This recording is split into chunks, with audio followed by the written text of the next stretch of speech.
কল্পনা করুন এমন একজন মানুষের কথা, যিনি দিনের বেলা তপ্ত মরুভূমিতে ঘোড়ায় চড়ে তলোয়ার হাতে শত্রুর মোকাবেলা করেছেন, আবার রাতের গভীর স্তব্ধতায় প্রদীপের আবছা আলোয় বসে লিখেছেন রাসূল সাল্লাল্লাহু আলাইহি ওয়াসাল্লামের পবিত্র হাদিস।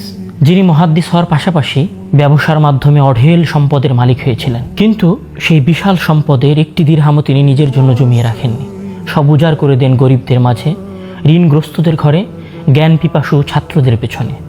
তিনি একাধারে ছিলেন শ্রেষ্ঠ মুহাদ্দিস, সফল ব্যবসায়ী, অকুতভয় যোদ্ধা এবং দুনিয়া বিমুখ এক মহান জাহেদ। তিনি সেই বিখ্যাত উদ্ধৃতির মালিক যিনি বলেছিলেন, রুব্বা আমালিন সগীরিন তুকসিরুহুন নিয়্যাহ ওয়া রুব্বা আমালিন কাসীরিন তুসাগিরুহুন নিয়্যাহ। কত ছোট আমল আছে যা নিয়তের শক্তিতে বিশাল হয়ে ওঠে, আর কত বড় আমল আছে যা নিয়তের দুর্বলতায় ক্ষুদ্র হয়ে যায়। ইমাম আহমদ ইবনে হাম্বল রাহিমাহুল্লাহ, যিনি নিজেই ইসলামের ইতিহাসের অন্যতম শ্রেষ্ঠ ইমাম, তিনি এই মানুষটির সম্পর্কে বলেছিলেন, আমি তার মতো পরিপূর্ণ মানুষ দ্বিতীয়জন আর দেখিনি। কে সেই বিস্ময়কর ব্যক্তি?